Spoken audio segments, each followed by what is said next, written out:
चलिए एक और बड़ी खबर की तरफ बढ़ेंगे। हेट स्पीच मामले में समाजवादी पार्टी के दिग्गज नेता और रामपुर से विधायक आजम खान को रामपुर की एमपी एमएलए कोर्ट ने गुरुवार को सजा सुनाई।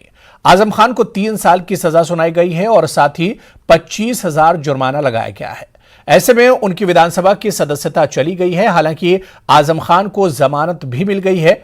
हेट स्पीच का यह मामला साल 2019 का है। सजा के ऐलान और जमानत मिलने के बाद आजम खान ने मीडिया से बात करते हुए कहा कि बेल मैंडेटरी प्रोविजन है, दरवाजे बंद नहीं हुए हैं, लड़ाई जारी रहेगी, अभी कानूनी रास्ते खुले हैं, ऊपरी अदालत में अपील करेंगे।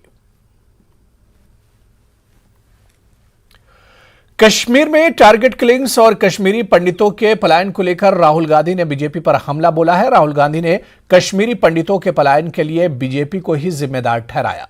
राहुल गांधी ने कहा कि सत्ता में आने से पहले बड़ी बड़ी बातें करने वाले देश के पीएम आज सत्ता सुख भोग रहे हैं और कश्मीरी अपने ही घर में शरणार्थी बने हुए हैं। राहुल गांधी ने कहा कि इस साल कश्मीर में 30 टारगेट किलिंग्स की घटनाएं हो चुकी हैं। कश्मीर से कश्मीरी पंडितों का पलायन तेजी से बढ़ रहा है। बीजेपी ने यूपीए द्वारा किए गए अच्छे कामों को बर्बाद कर दिया है।